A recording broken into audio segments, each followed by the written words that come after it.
You need to participate in active listening. I don't think many people understand what that means, so I'm just going to define it. Active listening means that you are listening without trying to frame your response. Yes. You cannot active listen if you are in your head going, okay, she said this, so I'm going to say this back. You have to just sit with it for a second. Welcome to the NonProfit Nook, the podcast for nonprofit leaders, board members, and community changemakers who want to build stronger, smarter organizations.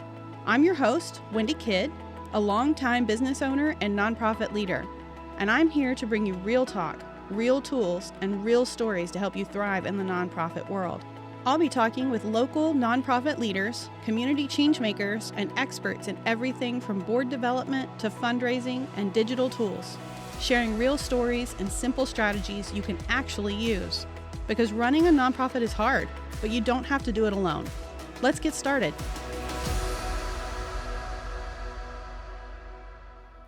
Today's guest is Kendria Taylor, a powerhouse in learning and development with over 20 years of experience spanning education, corporate, and nonprofit sectors. Known for her high-energy, out-of-the-box facilitation style, Kendria delivers training sessions that keep people laughing, learning, and fully engaged. Yes, even in the dreaded post-lunch slump. As the founder of TG8 Solutions Insight, she specializes in developing talent, strengthening communication, and helping organizations navigate conflict with creativity and confidence. Her impressive career includes leadership roles from VP to interim CEO, credentials in mediation and DEI, and a client list featuring names like Lockheed Martin, Texas Instruments, and the City of Denton. Kendria's mission? Equipping organizations with the tools they need to innovate, engage, and thrive. Welcome, Miss Kendria. Thank you so much. That was so excellent. I love it. I love it. I got to make you sound good, girl, because you are Yes. amazing. I just so everybody knows, I met Kendria in my Goldman Sachs class, and she just impressed the heck out of me. She was actually the first person I met in the parking lot. That's Do you right. remember? During our interviews, During our actually. interviews, yes. And I looked you up then, loved everything you were about. And you were one of the first people I thought of when I came up with this podcast because I was like, oh, she can teach us so much. But not only that, guys, I want you to think of Kendria as a resource because that's what she does for a living. She is absolutely somebody you can reach out to and bring into your organization and help you with the things that we're going to talk about. So let's start with your story, Kendria, because what we wanted to talk about was feedback. And I want to know, why is feedback such an important topic for you personally?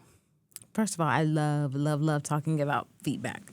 But before I answer that question, let me ask you a question. And you don't have to give me an answer, but I want you to think about it.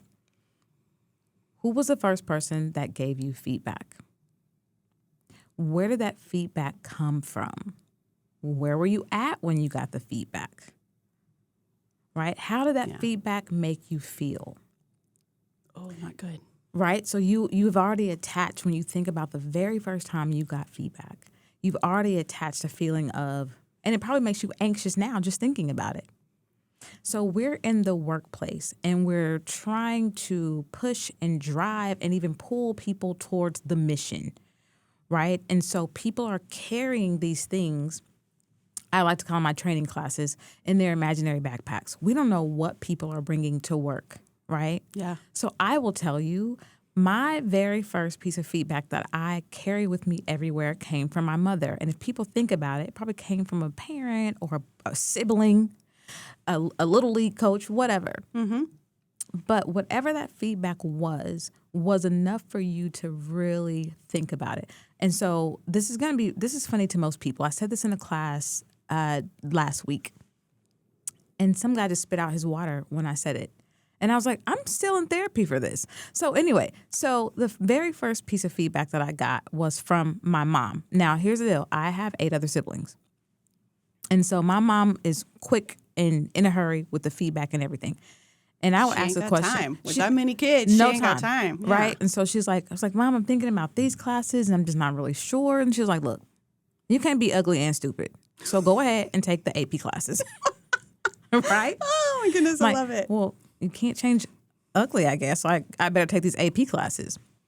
Another thing she would say is, well, look, you can't be dumb and lazy at the same time. So you really need to go clean your room, make your bed, and at least look halfway presentable. Yeah. Right? I'm like, yeah, fair. So when you say lazy and dumb, when I got into management, if you weren't moving at the speed of Kendria, oh, they're lazy, get rid of them. They're lazy. And they're ugly, get rid of them. That was my thing. And I had to really grow out of that because my mom didn't mean, hey, you're really ugly. But she really wanted us to do better at other things. But the feedback and the delivery was horrible. Yeah. So, Yeah. yeah. Yeah, I'm thinking about it, and my father was first to give me feedback, and he was a very critical person. He was a very angry person. So I've learned to dread feedback. And I just noticed as we were talking, like I was hunching over as if I was preparing for it yet again. You guys are going to have to watch this on the YouTube channel to know that.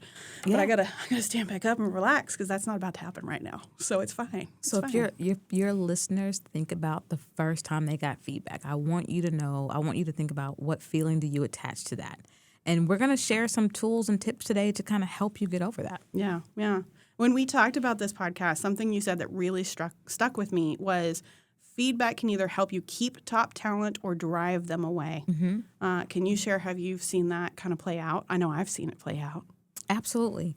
Well, number one, most organizations don't have a feedback culture. Yes. Right? So when they're giving feedback, I mean, they're just throwing everything against the wall. It was like, okay, yeah, well, you didn't do this right. Okay, well, give me more, right? Right. And so I have a short thing for that.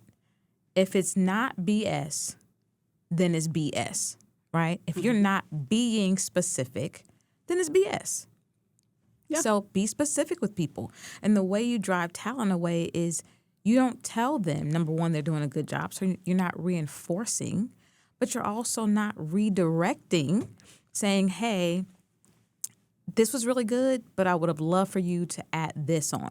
But more importantly, which is my favorite feedback, and we're going to get into this a little bit later, they're not, what's the main thing that you hear people say? People don't have any critical thinking skills. Right. Reflective feedback can help with that. Yeah.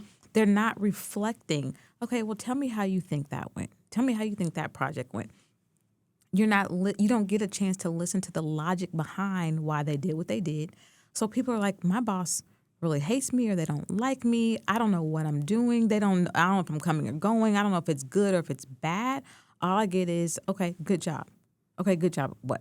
Or all I get is, well, I wish you would have done that. Okay, well, tell me how to do that. Like, tell me your vision. What do you want? Right. So I think it can really drive talent away because people need to be communicated to.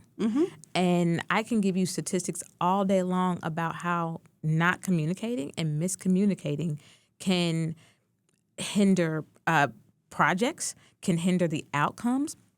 It can create conflict, right? We all know that. Absolutely. Yeah. And then you're living in this life cycle of all of these things that when you could have just gave this person some feedback, just a great job, here's what I think you did amazing, can carry people's morale for a long, long time. Yeah, yeah. And when you're not doing that, well, and I'm going to say this. I know this wasn't specifically something we want to get into today because we could talk about this all day long, but it's also generational, right? Absolutely. It's part of that imaginary backpack you talked about.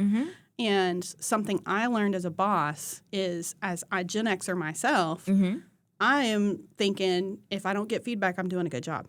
That's what my automatic assumption is. But for my millennials, they assumed when I was not giving them feedback, they were doing a horrible job. right. And so we just could not understand until we had that conversation. And I said to them, if I'm not coming at you, that means you're doing a great job. But I will also learn to do better at telling you you are doing a great job and what the result of that is and why I appreciate it, so that we are better at communicating. So They need the reinforcement. They got to think right? about that. Everybody thinks about this differently. And remember that imaginary backpack. So I know that you said there are 4 types of feedback, and I loved this because I'd never heard this before until our conversation. So tell me what those are. Tell me a little bit more about them.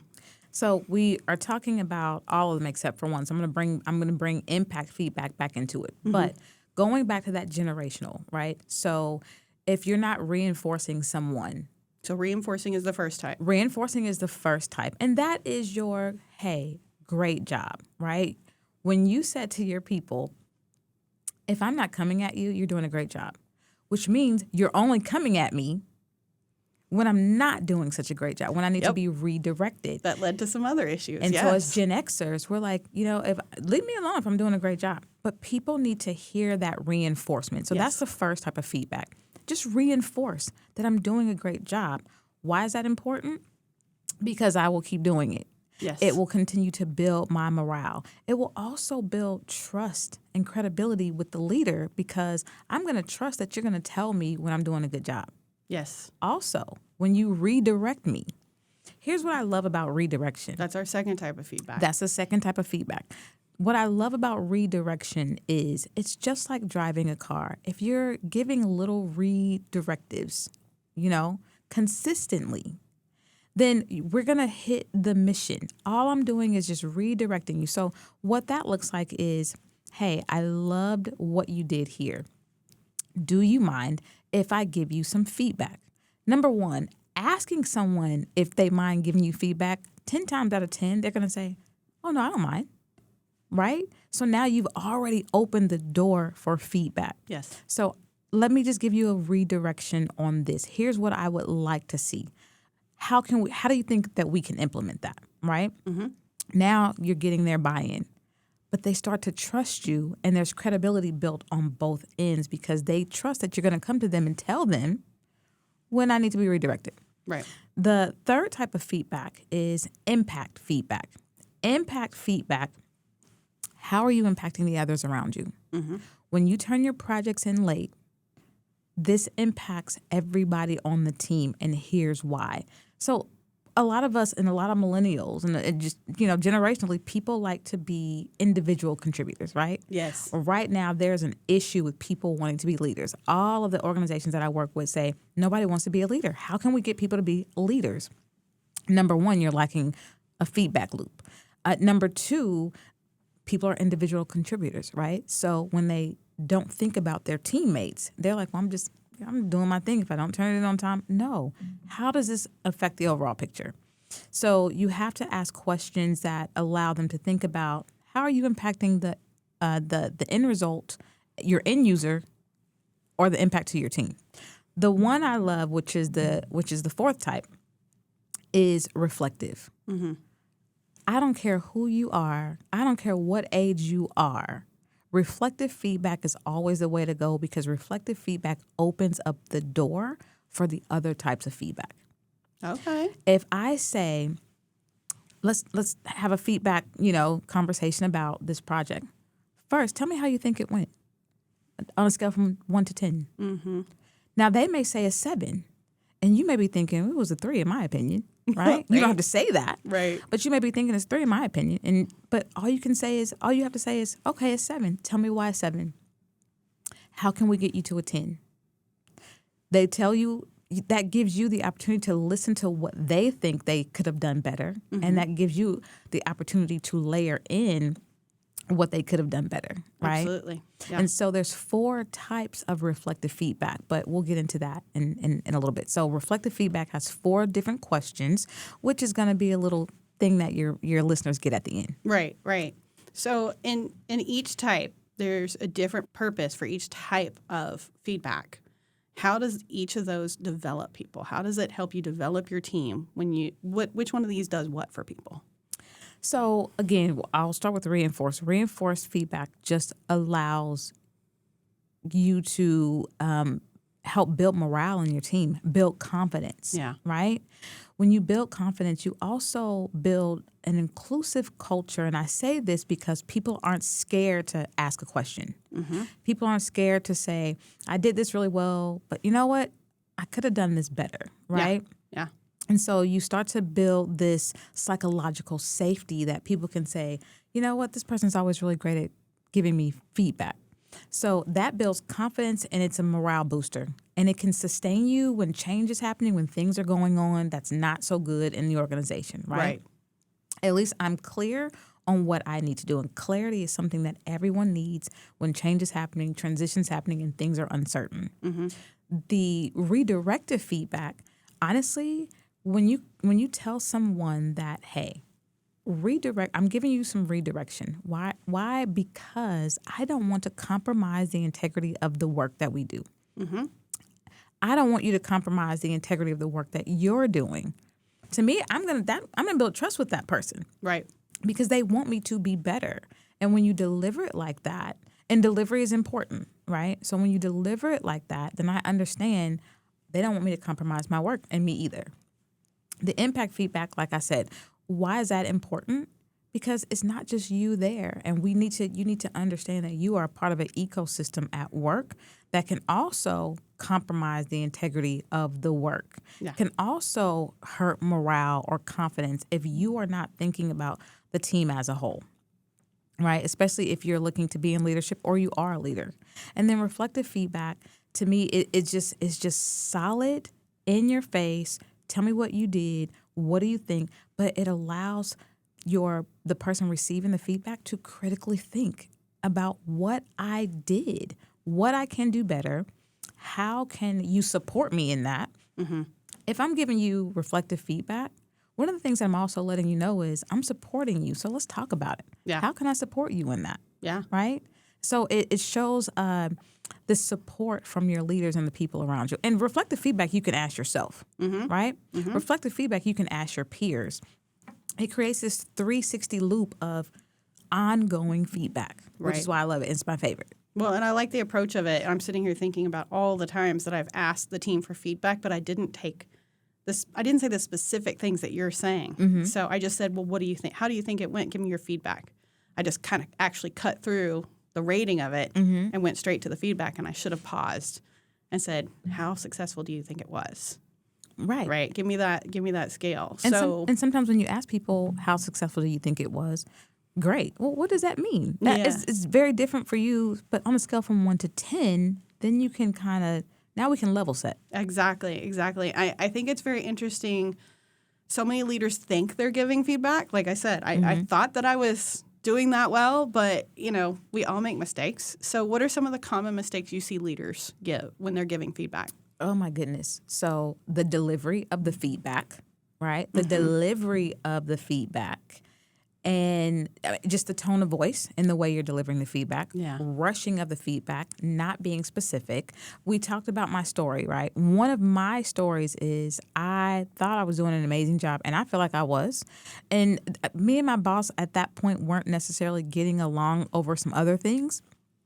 And she gave me my review. My review had someone else's name on it. It had someone else's score on it. And it was like she didn't even take the time to change everything. Wow. I mean, it was like, I'm not signing that. And so now I'm looking shocked. I'm getting angry. I'm getting resistant. Yeah. So that's a long way to getting to acceptance of what you're trying to tell me. Yeah. Right? So it's just so sometimes that we rush the feedback, but the biggest mistake that I see is that they're not treating feedback seriously. It's just something I'm checking off. You have a review at the end of the year. But I tell people all the time, leaders, if you're walking down the hall and you see someone that's doing a great job, stop. Stop them and say, you know what? Let me tell you what I loved about what you just delivered in that conference room, right? But also stop them in the hall and ask the question, hey, do you mind if I give you some feedback about what you just delivered in the conference room? Mm-hmm. Now, that might shock someone initially, because you're stopping them on the way to the restroom, right? Right. And they're like, yeah. They're not going to tell you no. I promise you, they're not ever going to tell you no, because you ask politely, may I give you some feedback? Mm-hmm. They're going to say yes, because they're so shocked they don't know what to do. Right. And the first thing you're going to say is, I loved how you delivered this piece. How do you think you did on the others? And I'd love to have a conversation later on some things that we could layer in to make it better next time. Right. To make it even better next time, right? People are going to invite that opportunity and say, you know what? My boss just stopped me down the hallway and told me she had some tips on what I could do better. It's all in the delivery, but it has to be ongoing. I don't want to talk to you when it is time for feedback and we haven't had any feedback leading up to this. Right. You haven't given me the opportunity to change or enhance or even think about what my logic was behind that, right? So I think that's the biggest mistake people make, is not doing it as often as they should. Right. No, and that ties into what I wanted to ask you about next, because when we talked, you talked about creating a culture of feedback. And I was like, yes, that's the term I've been looking for all my life. Because one of the things that I see a lot of leaders do wrong is they don't do any feedback until it's negative. And it's always a surprise. It always feels like an ambush. And creating a culture where we're constantly feeling like we can give feedback, we know how to give feedback, we're empowered, that sounds amazing. So how do we do that? That's what I know all my listeners are probably going to ask me is like, okay, this sounds great, but how do we do it? So I think it's really simple. One of the things, again, I'll go back to what leaders don't do often is don't ask for feedback. Anytime that I'm giving someone feedback, and before I started my company, I managed 10 teams all throughout Texas. 10 teams. That's a lot. That's a lot of teams. But I did it because every year I felt like the CEO gave me another team. Anytime there was a team that was in trouble, it's like, oh, give it to Kendria, right? Well, of course, because you're good at this. Well, and I was never really going to fire anybody unless it was absolutely necessary because I was always constantly giving feedback. But one of the things that I would always do with my people is, because leaders, I get busy, you get busy. We had a feedback session, it didn't happen. That's why I think we have to continuously create a culture of it. One of the things I always did was, all right, we're here, give me some feedback. Tell me what you thought about my performance, right? But how we create a culture is just use a model, use a framework. I think that's what most people are so scared of. There's so many frameworks out there that we can utilize for coaching or whatever. One of the models that I use, so here is definitely something that you can do as soon as you listen to this podcast. You got someone you want to give some feedback to, this will be perfect. And it absolutely allows you to use reflective feedback. It's called the GOOD model. Have you ever heard of it? I have not heard of it. Okay, so the GOOD model is, G is for goals. What are your goals? So let's talk about it. Okay, I'm going to ask some reflective questions throughout that to even tighten up your goals, right? So where are some areas of opportunities, right? That's your first O. Okay. What are some areas of opportunities you think you have? And then I'm going to tell you some opportunities that I believe you have, some areas of opportunities to improve, right? The next thing I'm going to do is tell you the second O is the obstacles. So what are some obstacles you think have been created? Were there any obstacles for you to complete this project or task or whatever? Did I give you any obstacles? Was I an obstacle as the leader? Is there a system? Is there a system in place? Yes. That has created some additional obstacles for you. Now we're having a conversation, and it doesn't feel like feedback, right? Yeah. The D is for decisions, right? Now we have all this on the table. Give me some decisions you're going to make this week. Because I can get ahead of any idiotic thing that you might think that you want to do, right? Yes. And you can say, okay, well, tell me why you're going to make that decision. Yeah. All right, so do you mind if I give you some feedback on that? Love it. It just keeps going in circles. It just keeps going in circles, and then you're going to get it tight. So the GOOD model, goals, opportunities, obstacles, decisions. And someone might tell you, I'm really thinking about going to another department. Let's talk about this. Why? You're one of my best employees. Oh, really? I didn't know that because I don't get any feedback about that. Right. And so I think every leader in nonprofit right now can use the GOOD model every day, all the time. And you don't have to use it in order. You don't have to use it formally, right? Right. Let's start with informal feedback. Yes. Catch me down the hallway. Catch me in the break room. If I come to your office, I'm like, okay, what is this about? But if you stop in the kitchen while I'm getting my second cup of coffee, and you're like, really like what you did, would love to talk about some additional feedback on what we can do to enhance that. Oh, and I like that word, enhance it. Not do better, but enhance. Because when you say do better, it implies you did bad. Right. Yeah. How can we enhance that? Yeah. How, and this was not a question I gave you already, so I apologize, but how can we give a leader who has not asked for feedback so that we can preserve our relationship working with that leader? Oh, that's a really good question. So how can you give a leader who hasn't asked for feedback, who hasn't gotten feedback? Right. Who has not obviously listened to this podcast and listened to you and taken one of your trainings, and you see that they could use some feedback, whether that be good or bad. how do you approach a leader? Because, we're all nervous about approaching our bosses. How do we do that? So what I would do is I would go and ask that leader for some feedback myself. Oh, right? Good way to start that conversation. Yeah. I would ask for some feedback myself. And then I would say, I would also like to give some feedback on this. I mean, how many times do we give leaders feedback, even good feedback?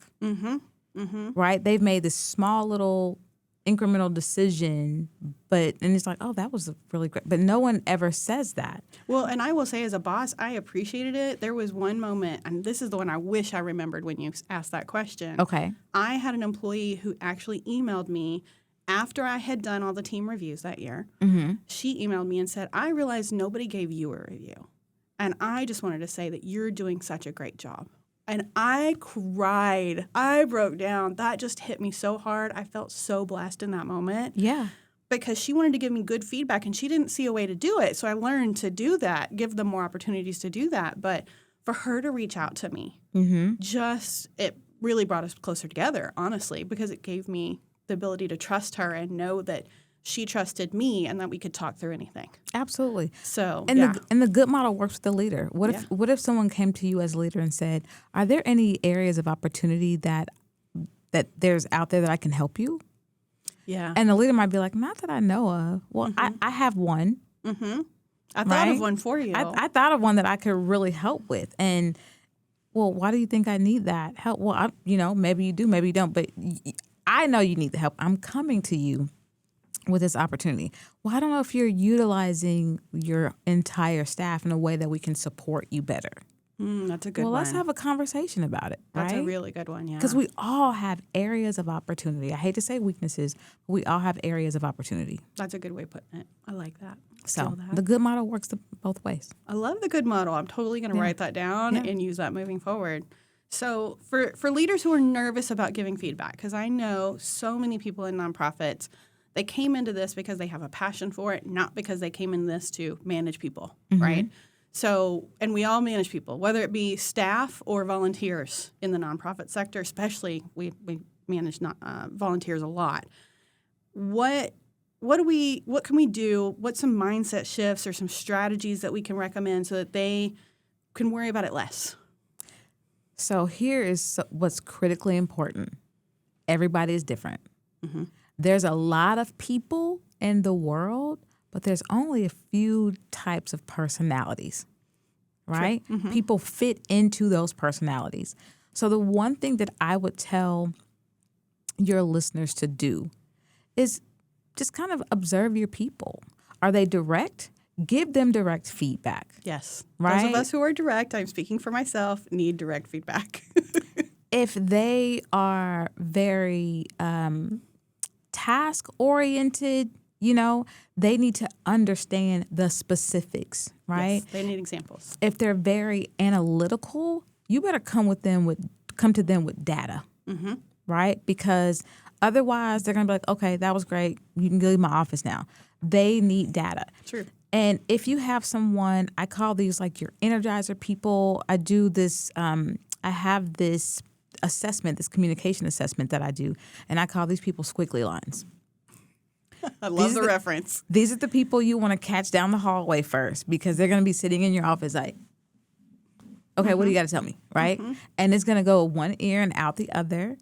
It's got to be delivered with some type of energy because people want to be talked to the way that they want to be talked to, the way they want to be communicated with. I can't communicate with what I call an exclamation mark. I can't say, okay, hey, come to my office at 3 o'clock. Because if it's 1 o'clock, they are sweating bullets. Yes. Right? I definitely have had some of those. You don't want to talk to them like that. You want to make sure that you understand what are the personalities, what are the communication styles of my people. We all communicate differently, right? So I think if you're and then you have to think about what's your style. If you avoid conflict, if you're the emotional exclamation mark and you've got to give a direct person some feedback, you're already thinking about what they're going to come back and say back to you. Yeah. And you're all going to be thinking about, I can't go up against them. They are completely direct. I don't even know how I would approach that situation. Well, you come to them directly. You come to them with the facts of the matter, and you're with your emotional, wonderful self, you leave the emotions out of it. So I think the first thing is to really sit and think about who you are delivering feedback to. Right. Right? And then if all else fails, go right to your reflective feedback. Make it a conversation. Skip all the rest of it. Go right to your reflective feedback and start with the may I give you some feedback? And I would love for you to give me some feedback as well. I mean, that's what it should be. It It's should so- be a conversation. It should be a conversation. You need to participate in active listening. I don't think many people understand what that means, so I'm just going to define it. Active listening means that you are listening without trying to frame your response. Yes. You cannot active listen if you are in your head going, okay, she said this, so I'm going to say this back. You have to just sit with it for a second. I love that. I do this activity where I put two people together and they're giving feedback, and I stand two people behind them, and those people are talking in their ears, right? Ooh, I love and it's that. just like they're turning around like, what? No, keep talking. He's like, no, because that is what we're thinking about, Yes. right? So Yes. empathetic listening is, I tell people all the time, you can't be empathetic because empathy, the definition, right, that people most use is stepping into someone else's shoes, right? Right. Well, here's the deal. You can't step into anyone else's shoes unless you have taken your shoes off first. What that means is you got to take off that backpack for the moment. All of your fears about how the way you receive feedback and everything that you've done in your past and your experience and even your thoughts and judgments about this person and what they might say, it's got to all go away. And that's really hard. But if you're going to empathetically listen, you have got to just listen. Yeah. No questions, no nothing, reflection. An empathetic listener is always going to be reflective. What I'm hearing you say is this. Yes. And when you keep doing that, you're like, I'm really hearing them say that. I really get it now. I'm not asking questions, nothing. So empathetically listening is really critically important. So thank you for bringing that up. But just really reflective. If I can leave your listeners with anything, learn to be more reflective in delivering and receiving feedback. Yes.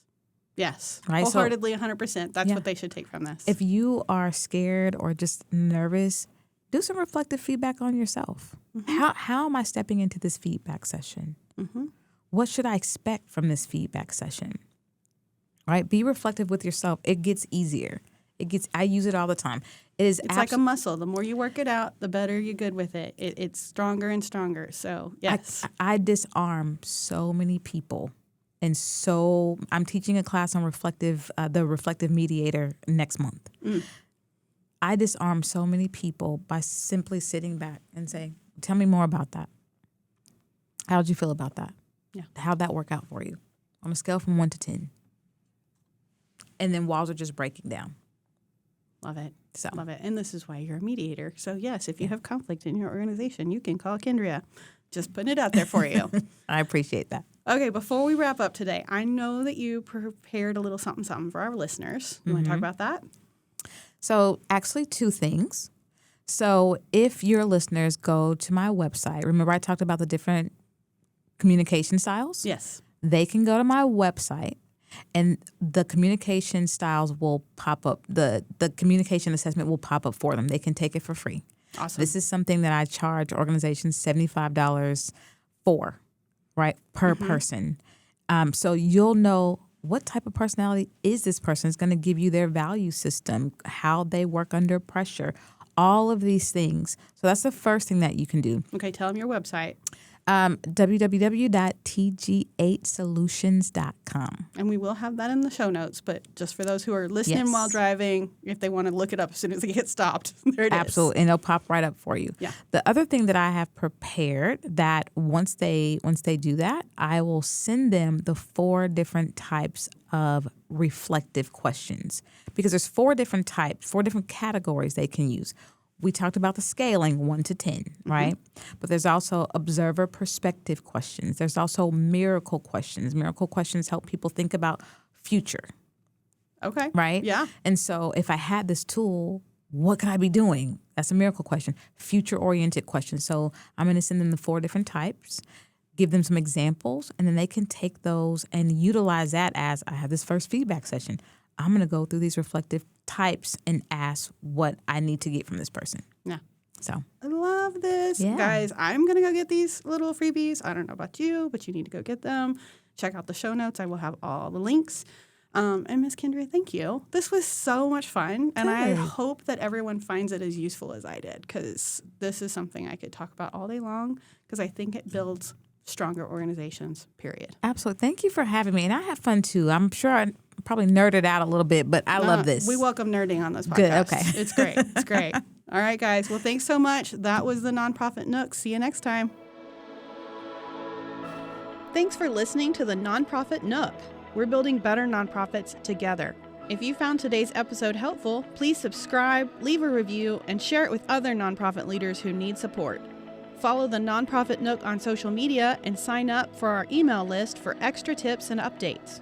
You can also visit thenonprofitnook.com to see the show notes and leave a comment telling me what topics you want next. Your feedback shapes the show. See you next time.